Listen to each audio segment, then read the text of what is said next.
अरे नहीं खायब कुआ में बना है मिसर मलाई। मीठी मीठी ताली चाहेंगे।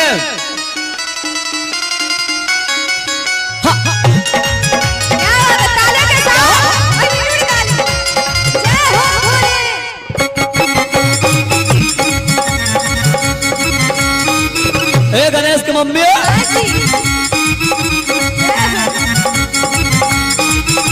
क्या बात है।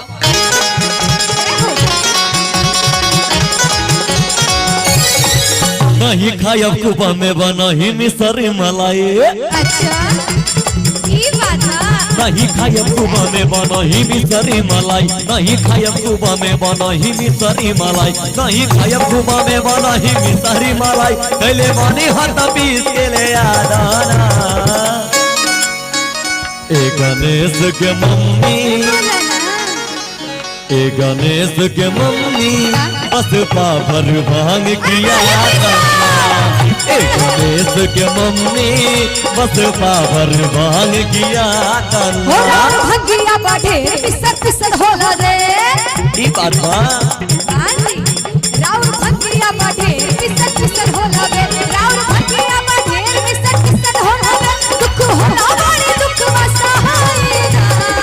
हाय हाय ए हो का हो ए गणेश के पापा बोला ना।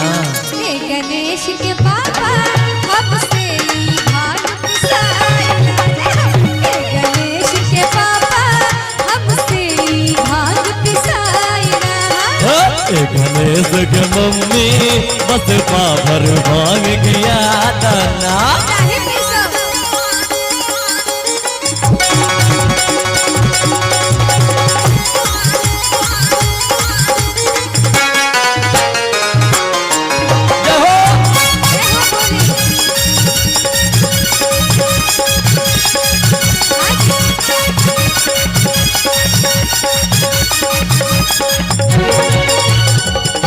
और क्या।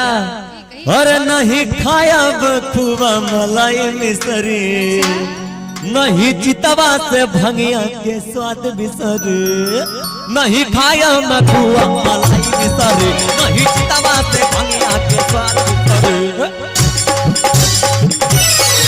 नहीं खायब खुआ मलाई मिसरी। नहीं चितवा से भंगिया के स्वाद बिसरी। सुनो भंगिया हमार इना भावे से बियानार। सुनो भंगिया हमार इना भावे से बियानार। हमरा सामने से जल्दी हटा देना। ए गणेश के मौसी, ए गणेश के आजकल होला कबो कबो ऐसा चले लगा। ए गणेश के मम्मी। आपके डिपार्टमेंट वाले सो आए गए हैं। उनको जगाइए थोड़ा सा। ये लोग खाली देखने में है, सुनने में कहाँ है, खाली देख रहे हैं क्या क्या हो रहा है। गणेश के पिताजी भी भैया इज्जत की बात है, बोल दिया आपके डिपार्टमेंट के। एक बार जोरदार ताली होना चाहिए मेरे डिपार्टमेंट से। क्या बात है। ए गणेश के मम्मी, ए गणेश के मम्मी बस पाभर भांग किया करना। ए गणेश के मम्मी बस पाभर भांग किया करना। गणेश के पापा हमसे ही भाग पिसाए। तनी जूम करके हमारे म्यूजिक वाले भाई साहब ले रहे हैं भैया। जूम करके हमारे म्यूजिक वाला भाई साहब के एकदम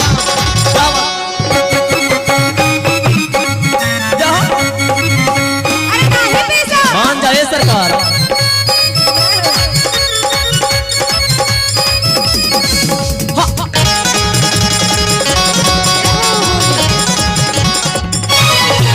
चाहे राजी होई चाहे होई नाराज। ए जी हो अरे नहीं पिसो। अरे मान जा। चाहे राजी होई चाहे होई नाराज। बनिया पिसो न सुन ली रहुआ लाल। करे बरे अख लाल लगे हमरो का ख्याल। बात छोड़े अपना सामना सोई ले। मान जाए सरकार, मान जा।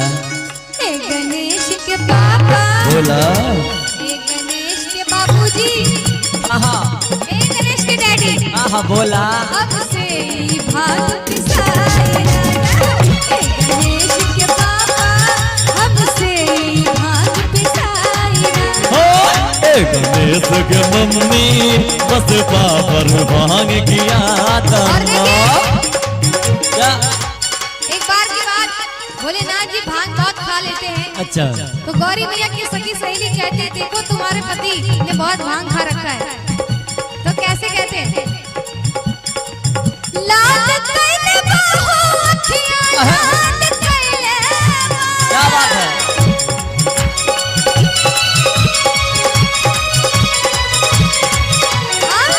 लाल कैले बाहो अखियां लाल कैले बाहो अखियां लाल कैले बाहो अखियां लाल कैले बा।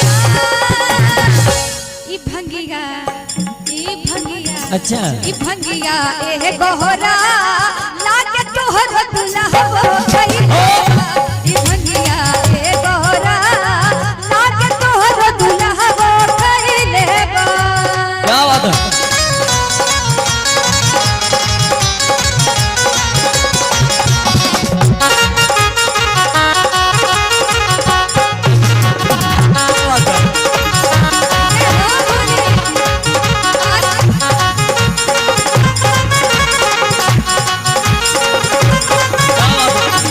ताली बजाए बिजली ये हो गई।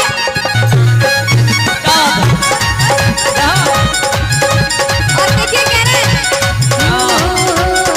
होने को कैसे मैं मनाऊं रे मेरा भोला न माने। होने को कैसे मैं मनाऊं रे मेरा भोला न माने। भोला न माने मेरा शंकर न माने। भोला न माने मेरा भोला न माने मेरा शंकर न माने रे। कि भांग कहाँ से लाऊं रे मेरा भोला न होने को कैसे मैं मनाऊं रे मेरा भोला न माने। गणेश के मम्मी बस पावर भाग किया था ना।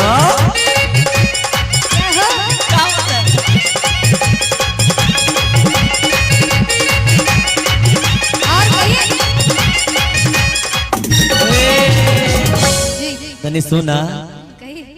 अरे अच्छा भंगिया न देबू त गाजा मला कि काम मेहनत के कम भाई जल्दी कला। ए भैया अच्छा भंगिया न देबू त गाजा मला काम मेहनत के कम भाई जल्दी कला। ले हो अच्छा भंगिया न देबू त गाजा मला काम मेहनत के कम भाई जल्दी कला। वो जो कहावत चिलम लेके अब हमारी दम। वो जो कहावत चिलम लेके अब हमारी दम। बस चार चिलम भर के तमाना। ए गणेश के मम्मी ए गणेश के मम्मी छोड़ा भांग तो गाना पिला दो। गणेश के मम्मी छोड़ा भांग तो गाना पिला दो। ए गणेश के पापा हमसे भांग पिसाई ना। नहीं खायब कुबा में बना ही मिसरी मलाई। नहीं खायब कुबा में बना ही मिसरी मलाई। नहीं खायब कुबा में बना ही मिसरी मलाई। नहीं खायब कुबा में नहीं मिसरी मलाई। पहले मानी हाथ पीस के ले आदा। ए गणेश के मम्मी